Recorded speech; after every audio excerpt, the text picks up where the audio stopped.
afternoon, everybody. My name is Tim Gillette, and this is another episode of the Tim Gillette Show. And the show is named after me, but it isn't about me. It's about some of the coolest people on the planet. They are real influencers, and we have a real conversation with them here on the show. Today's guest is someone that I actually know and know very well. All right, we've done a lot of stuff together over the past 10 years, and I am privileged to finally get her on my podcast. Of all this time, I've been on her shows. She's been on my shows. I think we've done shows and events together, if I'm not mistaken. I don't know. But we've known each other, I want to say, going back almost 10 years. Tonya Hofmann and I got connected through another mutual friend who's been on my show many, many years ago. Shelly Rice actually connected me to her for the first time. And I can't say what I've talked to Shelly Rice in ages, but I've talked to Tonya on a regular basis because of the fact that, I'm still following everything Tonya does. You're going to find out a lot more about some of the journey she's been on, as well as what she has going on now. Let me bring her up here. Hey, Tonya, how are you? Very good. Thanks for having me on. You still in Texas? No, I live in Vegas now, baby. Vegas? What made you move to Vegas? Oh my gosh. We looked at, being in 109 countries now with the company. We're like, where do we want the headquarters? And there's only a few places in the world that everybody knows, and that's LA, we've got New York and Las Vegas. So it's very easy to get people in and out of here. No, I mean, haven't you ever heard the old Supertramp song? All right. Everybody's a millionaire in Texas. Exactly. And everybody around the world knows the one state they know in the United States is Texas. Yep. And I'm sticking to it. Okay. Sounds good. I've been my whole life in Texas, so I love it there. Yeah, I wasn't sure because it's been so long since we've had like a personal conversation about what where you guys lived and stuff like that. But I knew you transitioned quite a bit over the past couple of years. Were you out there during the pandemic? We just moved the headquarters in July here, so it's been very recent. Recent. Oh, okay, yeah.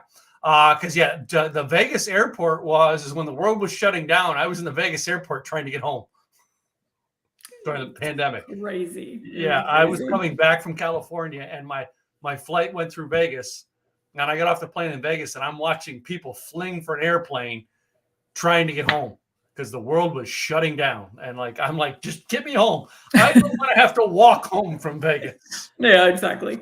So. But yeah, that's where I was. And I knew some other people who were there too, who weren't so lucky. They didn't get a flight. They had to hire a private plane to get them home. So, wow. Yeah, because it was like everything shut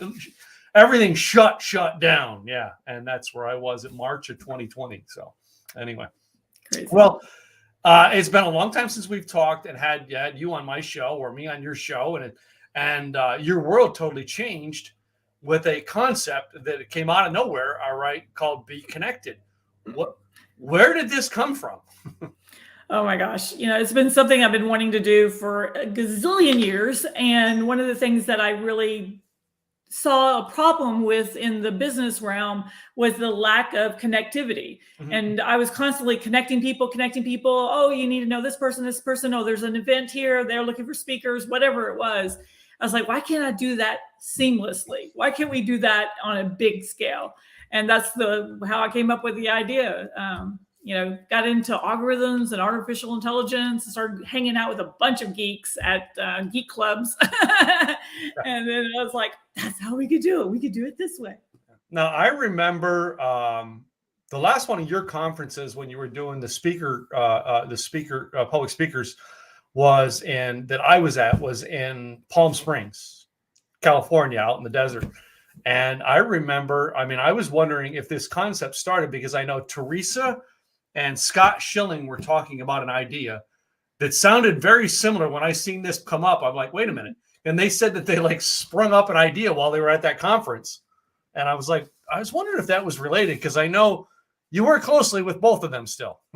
Absolutely. Yeah. No, I don't even know what they were talking about. So, I don't know either now, but anyway. Yeah. I've owned multiple business networking organizations and then the Public Speakers Association. It was always the problem I was like, what do you mean you don't know Tim? He's amazing. How could you not know Tim? You got to know Tim. So, and then it was also about how do you get more exposure for people? Because if they've never heard of you, Tim, how are you going to help them? So it's also about getting people's eyeballs on you, right? Yeah. So, a lot of people are out there trying to create solutions out there on the web, especially now in our, shall we say, our post our post hate the president world on social media. I won't say which president it was, but a lot of people got into angered stuff, and like it got down to, you can't talk about certain stuff on social media. So now it became very hard to go, well, hey, Tonya, we're on Facebook, but I want to connect with you over here. It became very hard to do that. Was that part of the concept where you're working with art to do this? Oh, it's kind of really evolved. When we first started, it was about connecting people. And then I looked at what was going on with all the social media platforms, and everyone was so unhappy, including myself. Yeah. And I'm like, how can we change this? Oh, create the brand new social media site for business owners, and then it kept spinning and kept growing, and now it's just exploding. So I think people are really looking for kind of a safe yet explosive way to grow their business. Mm-hmm. So, and was this fully like, you were the originator of the idea, or were you sitting down talking with somebody and the two of you went, we should create that? And they went, yeah, you go ahead and do that. I'll follow. No, I went over to the co-founder and my COO, Mr. Johnny Reed, and we've known each other forever. And the way I've created all of my organizations and everything that I've created in the past is I go to someone who's completely opposite from me and ask them, hey, what do you think about this idea? Because I didn't want things just to be about my personality. Yeah. And when he saw the vision, that's when we were like, okay, this is something that's huge and we can really make a big impact for a lot of people. Yeah. And usually when I see something good like this come up, usually it is one person has an idea, but then they find someone else, and between the two of them, it comes out and is developed. Right. Yeah. You can't do things by yourself, and I think that's the problem for a lot of people is they try to do it all themselves. And so it only stays with themselves. Well, no. Well, the funny thing is I heard the name being mentioned out there, right? BeeKonnected. I heard it being mentioned, and I'm like, yeah, whatever. Yeah, whatever. I didn't pay attention to it until Scott reached out to me because, Tim, I got to talk to you about this. And I'm like, what is it, Scott? All right. Is this another Amway? That's my thing. Is this another Amway thing? It's like the first thing I was like, because I love Scott Schilling, all right? Great friend of mine, right? But I've heard so many pictures from Scott Schilling that you do not want to know, because it was a great idea, all right, at the time. And Scott, this is a great idea. You got to check it out. So finally, Scott's like, okay, Scott, let me go hear this. What do you got here? And then when he told you were connected to it, I'm like, oh, Tonya's connected to it? All right. Then my friend, I just got off of John Limbacher's call. I'm on connected with John. John's talking about you. Then my coach and closest friend, Craig Duswall, starts talking about you. I'm like, wait a minute. And Tonya's with this? Wait a minute. I had no idea you knew those people. Anyway. I know. It's amazing. It's a small world when you start, what do you mean? That's what's always been surprising to me is like, how do you not know each other? I know them. You must know them. Well, I was shocked when I spoke at your speakers event in Palm Springs that you knew Matt Browning. Matt Browning walks in to speak right after me, and I forget who. I can't remember who our MCs were at that event. It's just I've slept since then, right. But I remember going up to him and go, "Hey, listen, you know what I mean? I'm good friends with Matt. I'll introduce him, right? And Matt's like, I love that, Tim, because we know each other going back a long ways. And I'm like, that's cool. I had no idea that you even knew him, let alone he's following me on the stage. It is so funny. It's, this small world that we all live in, it's getting smaller with Zoom and everything else. Suddenly we're able to know more people than we've ever had in the past. Yeah. Now, do you know, speaking of Craig, do you know actor Glenn Morshower up here in Dallas? He lives here in Dallas area. If I showed you his picture, you know who he is, but I didn't know if you knew him. But Glenn moved during the pandemic, moved his actors studios and classes that he does and put them all on Zoom. And he now has people from around the world taking his acting classes. And if you see a clip of him doing it, they have a way of training the students on how to use platforms like this in connection to where one person speaking from this side, the other person speaking from this side, and they have a scene that was enacted out of a movie. And if you look at the recording they did of it, you have no idea that the people are not only in two different rooms, but they were in 2 different continents. And you think it's just a scene recorded in a room on a movie set. And he said that became a unique way to teach people. Yeah. Uniqueness in our post-pandemic world, uniqueness is what's going to connect the world. Again, that's some of your thought process going when the pandemic hit, going, hey, we got uniqueness to take this at a whole different level. Absolutely. Yeah. And when you start really looking at, how do you simplify, people's businesses for them? How do you make things really not just, user-friendly and all of that, but how do you really make it work? And that's the exciting part is, JR keeps saying, I'm the Willy Wonka of this company, right? We could do anything we want to do. And so people give us great ideas and they're like, oh my gosh, that's a great idea. Let's do that. And then we just have to fund it, right? That's usually the other part. You got to find funding for it. But anyway. But, and so often I see so much of it too, Tonya. I see a lot of it seems to be encompassing a lot of things together. Did you come up with that concept of let's try to get everything encompassing here? Because as a marketer and someone who teaches people doing their own website, my biggest thing is meet people on other places, but get them off there and get them to your website. You seem to have everybody trying to encompass on there. Are you still encompassing the idea that they're coming here to connect, to go off?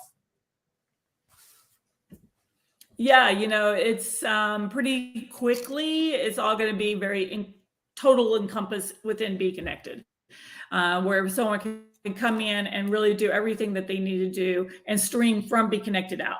And so we're really doing a lot of enhancements right now. And it's exciting because we brought on this huge marketing team that's just blowing it up. And so pretty soon everyone will be hearing the BeeKonnected name and growing their connections. So it's not just about connecting, but connecting with someone that's you're not just spamming them. You're actually looking at how do you collaborate? How do you actually help them grow their business at the same time? How do they help you? So it's a very collaborative type of platform. Okay, cool. And when you say they're bringing the video and stuff there, are you putting portals in? Or are you putting servers in to store the videos? So if I'm on there recording a video with you, is that going to be stored on your server to be used in the future? Kind of like right now we have to store them on YouTube, or we have several other places we store them. But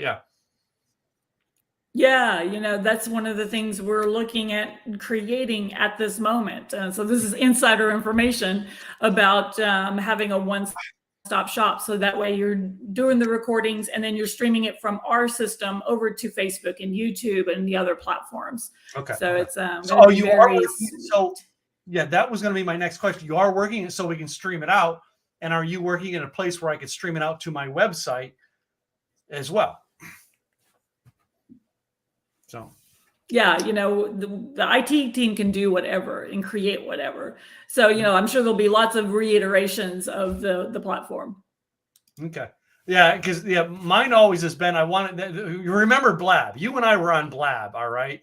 And they finally got it down to we were blabbers. We were blabbers, yeah. They finally got it down to where we could put Blab on our website, right? And then within months, Blab shut down. I'm like, crap. I know. Because I wanted to have it open on my website. Yeah. So.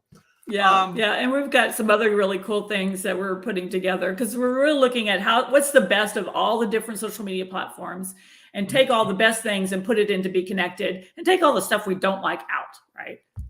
Yeah.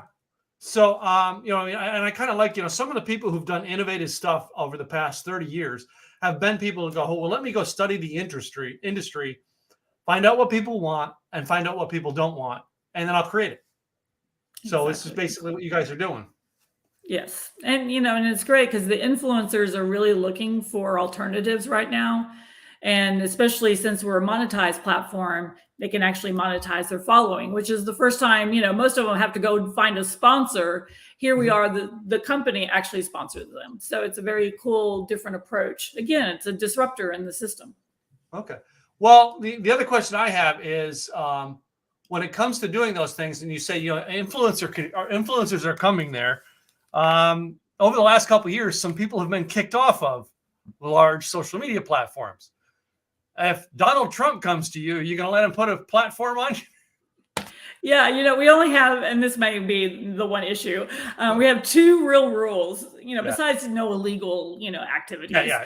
but no nudity and no hate speech. So those are the really two things, because this is really a business platform. So if he wants to come and talk about business, fantastic. Well, I mean, take the politics out. I'll listen to him all day long on business. He's kind of smart on that.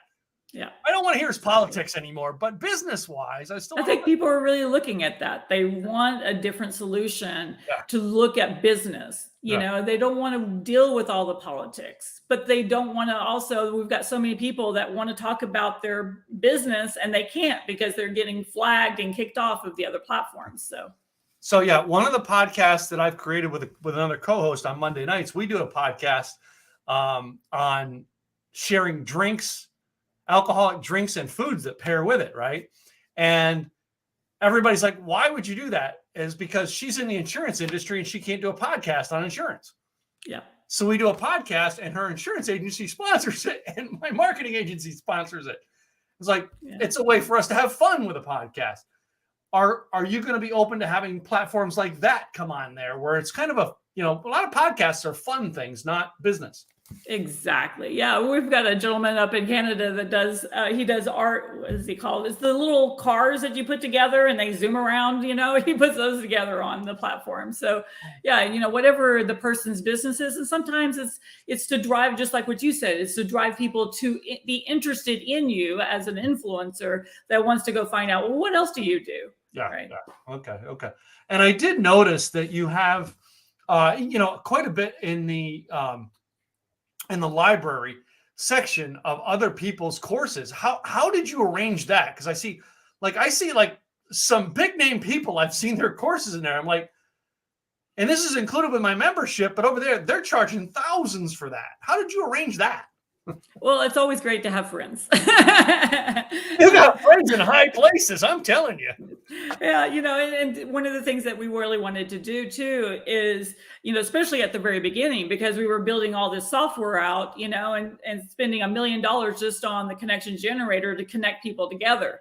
Mm-hmm. But it wasn't ready for like 6 months. So we're like, okay, we've got people coming in. They're excited about the concept. What are we going to give them?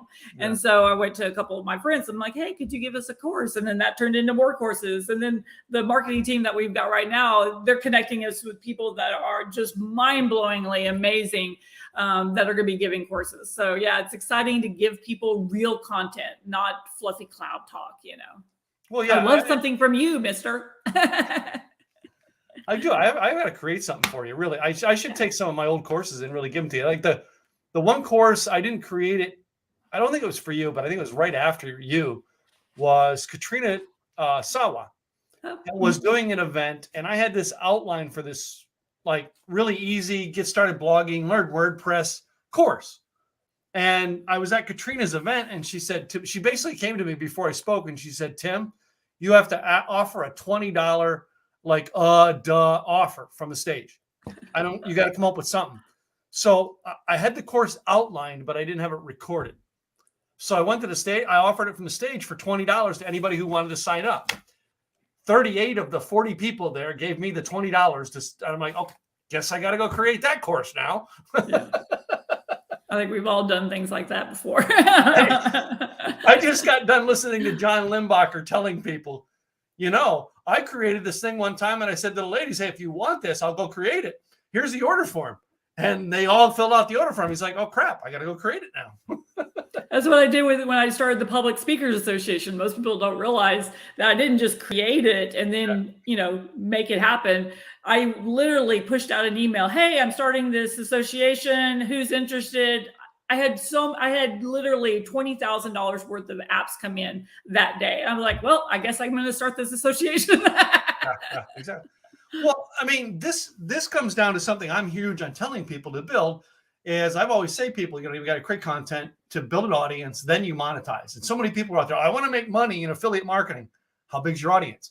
You obviously have always had, and I mean, you've had this long before I knew you. You've always had an audience and you've always had an engaged audience. Tell us about building this audience, that like community that you have to where you create something new and they come. I think it's about being yourself and being honest, Mhm. right?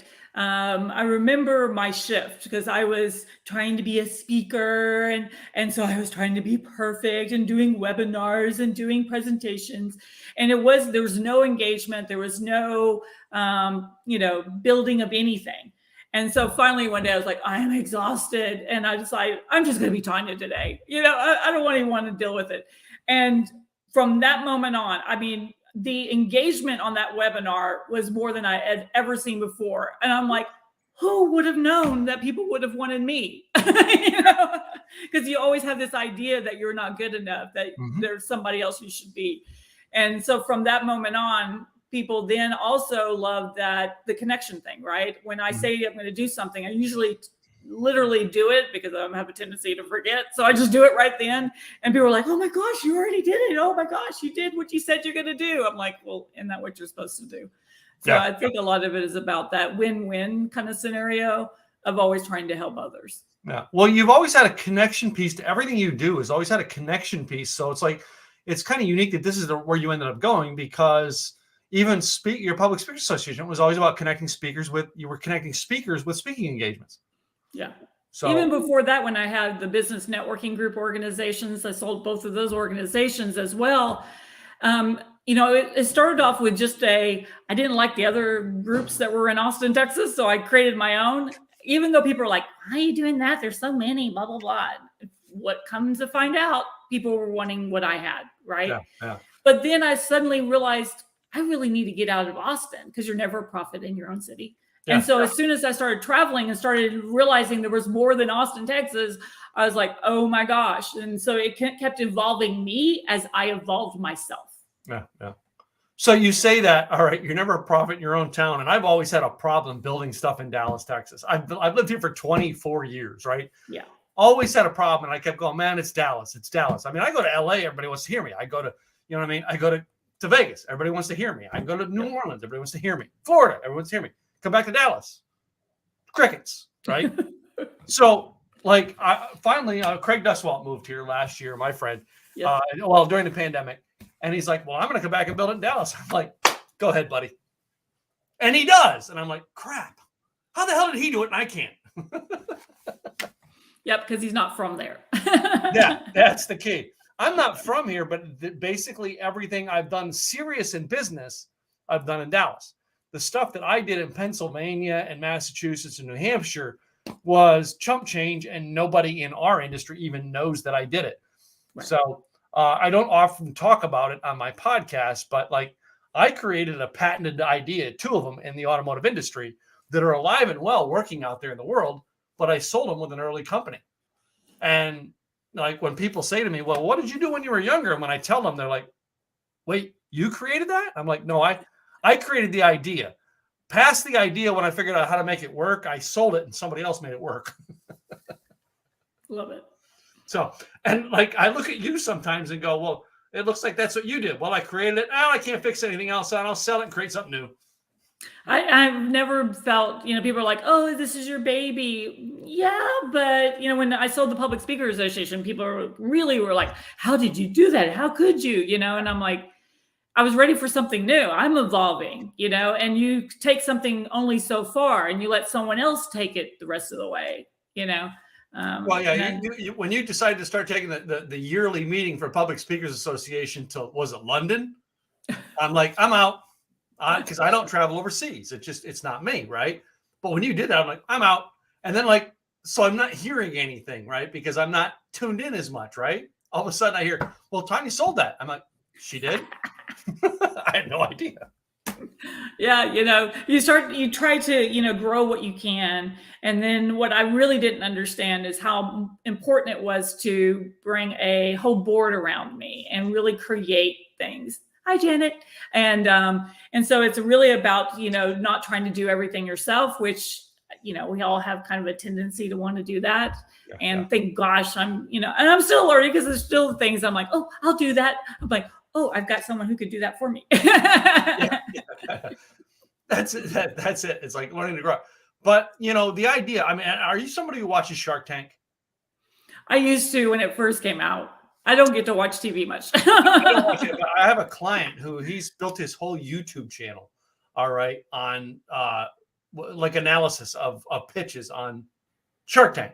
So he puts the show on, and then he stops it as they do a pitch, and he brings up a point about it, puts the show back on, and he's got a way of playing it. And he hugely did his YouTube channel.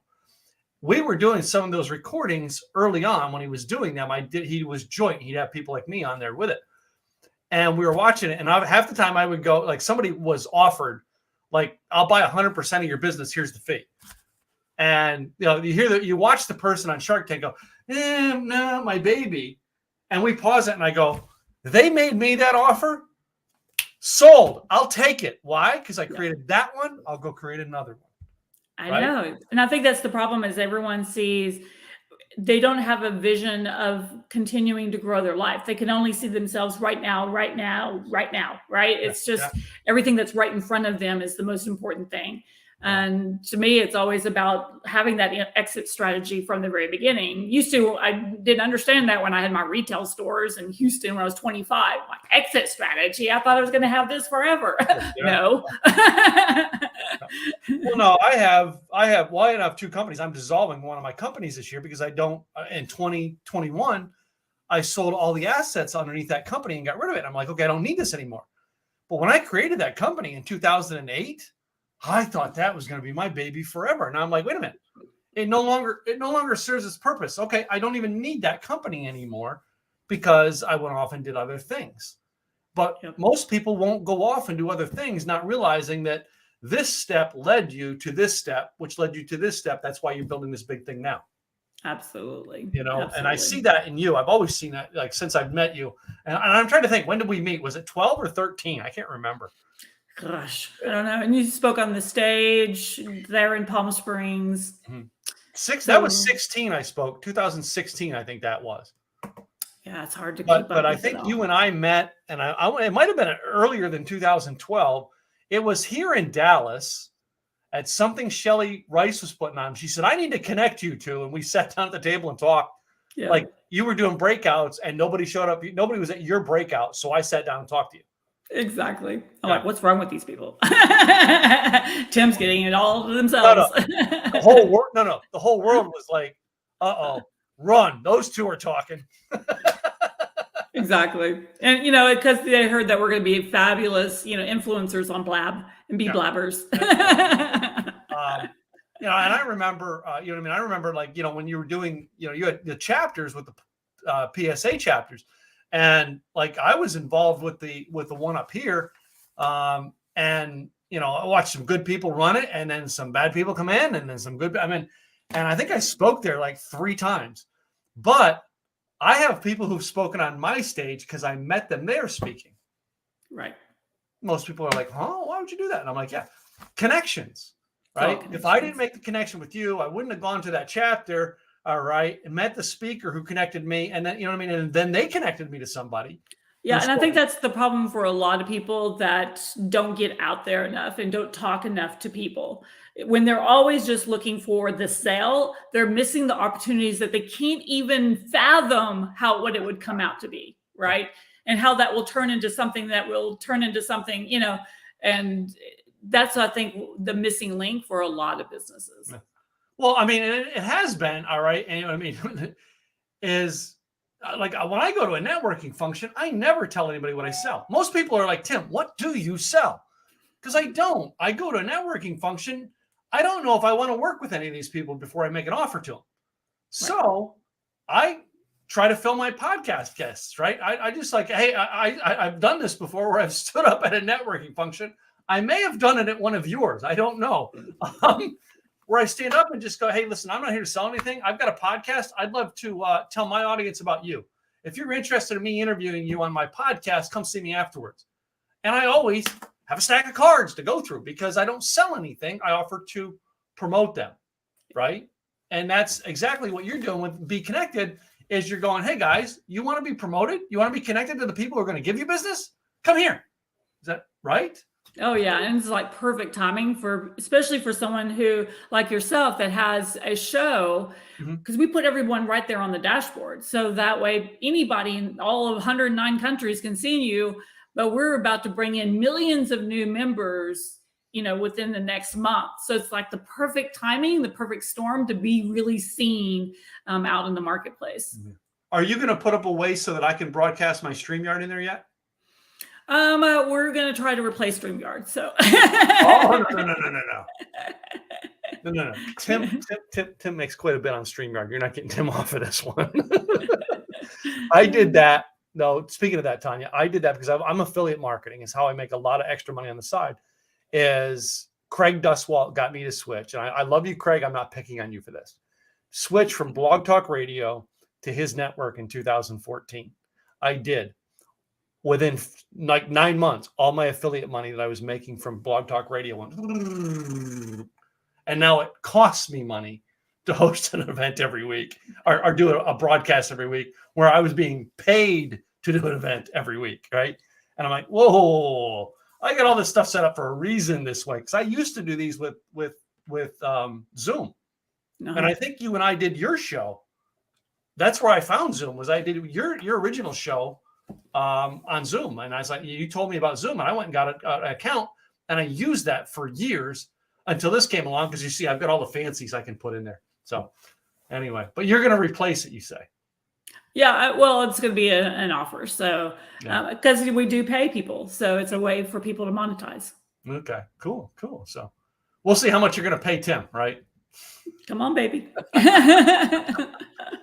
It's all about how much money Tim can make using the tool. Exactly. It'll be more than StreamYard. Well, I mean, remember Blab?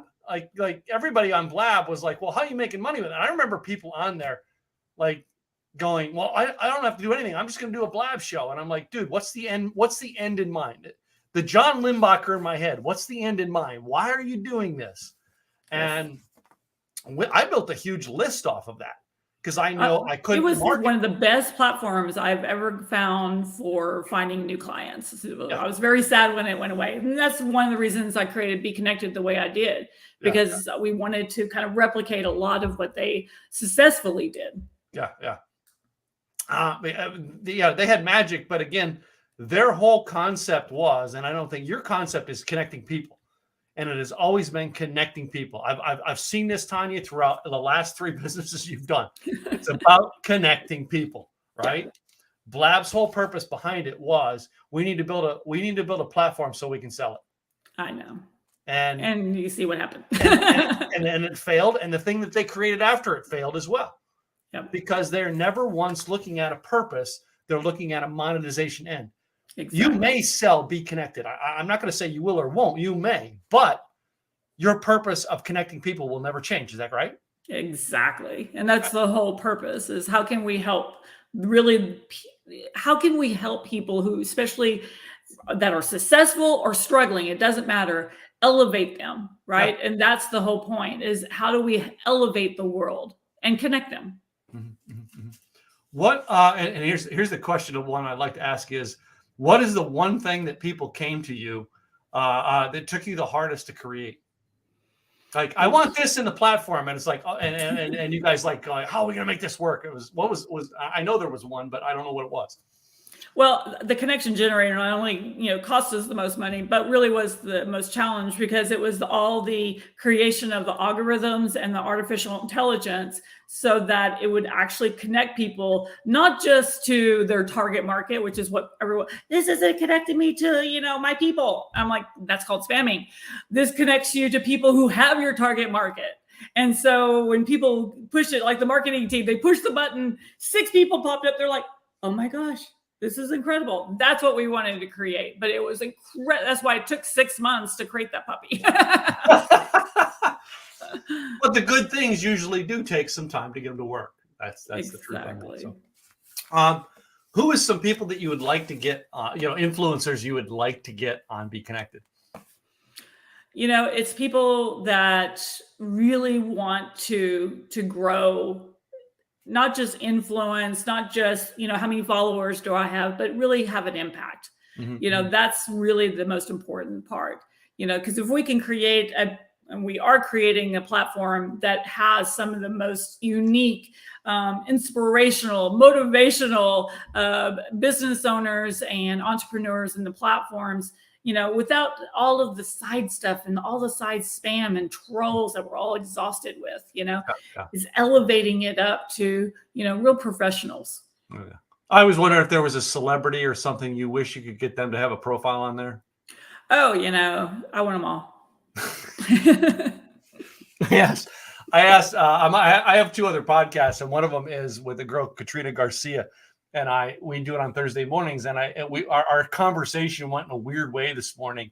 And I says to her, so Katrina, do you and your husband have a celebrity list that you're allowed? Right. And she said, well, yeah, it's like a top 5. I said, who's number 3? She said, George Clooney. She didn't even wait, George Clooney.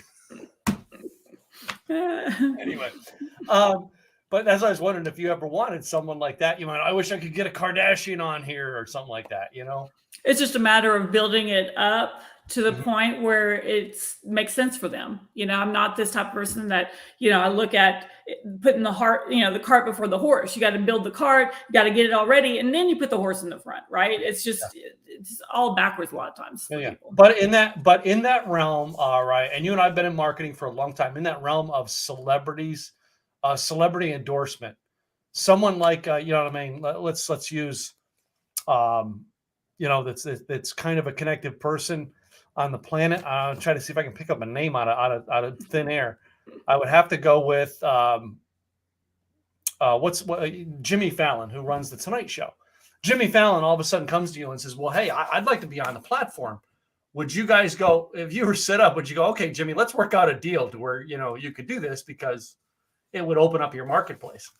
Absolutely. And that's the difference between us and all of these platforms is, Facebook's never sent me a check. LinkedIn's never sent me a check. And I've built them plenty enough. Right. Yeah. And so, that's why we're turned it on its head so that people can actually, like an affiliate program, create another, sense of accomplishment while they're building their following and help them grow their business and exposure, all of it. Right. Yeah. Yeah. Cool. So there's 2 questions I got to ask towards the end of every podcast. I started asking these ones for different reasons. Number 1, when you were younger, did you get advice? Like I got a job advice one time that turned out to be something that guides my life, like life advice. And it was basically a boss that basically said, Tim, when you're here, run this shift like you own the business. And it caused Tim to take ownership of everything he does. Did someone give you a job advice or advice to just get through the day that becomes a fundamental life advice or something you live by now? I guess it's anti-advice. So there I was, honor student, graduating with all the stripes and everything that you were supposed to do in high school. And there was graduation day, and I went over to my dad, who was very intimidating. And I said, oh my gosh, what do I do now? He says, you're a girl. Just go find a guy and get married and have babies. And I'm like, that sounds incredibly boring. Why did I just do all that work? And that's when I was like, okay, there's got to be something more for Tonya. And then I guess the only advice that I've really stands out in my head is I saw a card, just a gift card at a grocery store one time. And I read it and it really struck me and it changed my life. The quote is, life is not about finding yourself. Life is about creating yourself. And I'm like, all this time, I was like, who's Tonya? Who's Tonya? And all I had to do was go create who I needed to be. And there you go. I noticed in this new venture, though, you still kept the long blonde hair. Yeah, I finally had to go blonde. I seen the old pictures still. I know. I was like super dark. I miss my dark hair, curly hair. So the other thing I want to ask you, and this is kind of like a sombering type question. Last August, I got to interview someone who basically, when he moved to Dallas in 2003, he had nothing and he slept on my couch and he built a worldwide influence. And I finally was able to connect with him last July and have him on my podcast in August. And my podcast was the last thing he ever did before he passed away. So I started asking this question. Years from now, because we know, Tonya, you and I aren't going anywhere. Years from now, someone's going to see this podcast. all right, trying to get one more bit of wisdom from Tonya Hofmann, what would you tell them? That you have to take the moment and do it. You can't be so worried about the fears and I don't know how and all of those things. You just got to go and make it happen and connect to people. The more people you know, the more you'll be able to go, oh, I could ask this person how to do this because I don't know. Ask. It's not about a feeling of weakness. People won't see it that way. They love it when you ask for help. Mm-hmm. Cool. I love it. That's great advice. And especially someone like you who's been a connector your entire life. So great having you on the show today. What is the website people can go check it out? Fastest way to get to know you and the company better. Absolutely. Go to BeeKonnected.com. That's BEE, like the bumblebee, and then connected with the K. Oh, wow. What made you come up with that BeeKonnected with the K like that? What made you even come up with that? I'm curious. Well, we wanted to be connected. We're coming up with all these different names and everything. And we kept just saying, be connected. And then, we knew we needed a mascot, and, all of these things. And then we went to look up BE with a C and it was already taken. So the first thing you do is nowadays is the URL available? Yeah. And sure enough, Be Connected with a K was. Yeah, for me, I had to learn not only is the domain name available, but does someone have it trademarked? Exactly. I got hit in that one hard in 2018. I stepped on someone else's trademark, and just to give you an idea, ladies and gentlemen, it has to do with my last name. My last name is trademarked, and I couldn't use it. Wow! Oh my God! So. Well, before you go, I play a game with all of my guests, Tonya. All right. And I actually call this or that. And I put it into 5 envelopes. You get to pick an envelope, and your 7 questions are in those envelopes. 1 through 5. Number 1. Number 1. Let's see what your questions are. Envelope number 1. Question number 1. Which did you prefer better, the Partridge Family or the Brady Bunch? Oh, the Brady Bunch. The Brady Bunch? Okay. All right. Question number 2, and I'm glad I get to ask you this one. Are you someone who wants a vodka martini or a gin martini? Oh, vodka. Let me guess. Texas vodka into it? Yeah, of course. When taking a road trip, question number 3, would you be someone to take the interstate highway to get there? Or do you want to travel the back roads and explore? Oh, I definitely want to get there as fast as possible because it's the people I'm getting there to see, not the journey. Oh, okay. All right. Question number 4. I love when I get to ask this one. Boxers or briefs? I don't care. I don't wear either of them. I don't know. I've had the most interesting answers to this question over the past year. And there's one more down here that'll be more interesting. But anyway, it's like that's just clean, I guess. I don't know if you know him, but it's someone that Sherry Prindle introduced me to. And him and I had a 25-minute discussion at the end of my podcast over underwear we've worn over the years. Only I could have a business card podcast and talk to some guy about his underwear for 20 minutes afterwards. Yeah. So funny. Anyway. Question number 5. When you go to the movies, do you want to get popcorn or candy? Neither. I like to just watch the movie. Focus. Really? I had someone say they want to put their M&Ms in the popcorn.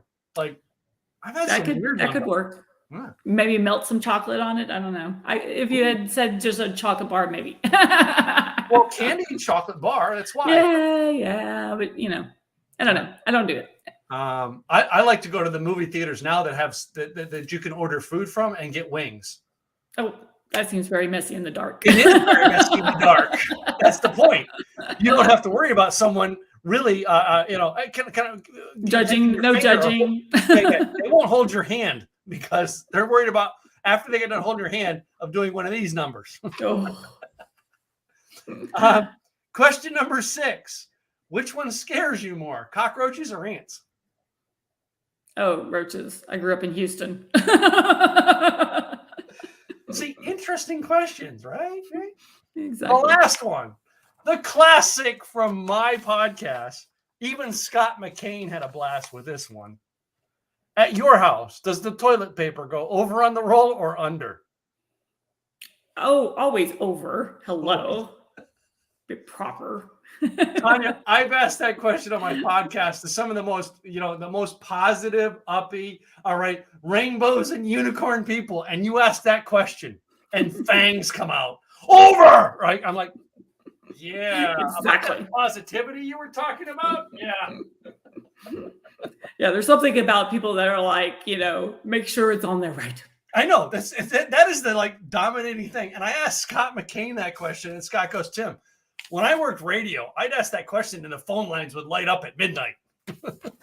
It's like, people with the toothpaste, people are like, oh, I just hate it when, my husband does the toothpaste this way instead of that way. And I'm like, okay, I learned a long time ago with my ex that you just buy extra toothpaste. So you both have your own. Yeah. I don't care either way. So anyway, well, Tonya, I appreciate you coming on the show today, sharing with my audience your information, right? Sharing, your journey somewhat, what you went through. One more time, repeat the website so they can come find you. BeeKonnected.com. So BEE and connected with a K. Cool. Well, I do thank you again. I appreciate it, man. It's been an honor to get to talk to you again. So, well, I adore you. Everyone should absolutely. If you've never had a conversation with Tim, what are you waiting for? Yeah, we just need to put an advertisement on BeeKonnected to tell everybody they need to be on my podcast. Exactly. Totally. I've interviewed 1,000 people now. You know that, right? Wow. Yeah. And if it wasn't for Craig Duswalt making me do it, I would not be doing this. That's what's funny. Anyway, to you guys, the guests, you guys, in the audience, I want to thank you guys for tuning in today. All right, go check out Tonya Hofmann at BeeKonnectedWithAK.com. All right, she's been a longtime friend of mine. She'll be a longtime friend of yours, and she'll probably connect you to somebody because that's just who she is. In the meantime, guys, have a great week. I will see you next week with another great guest.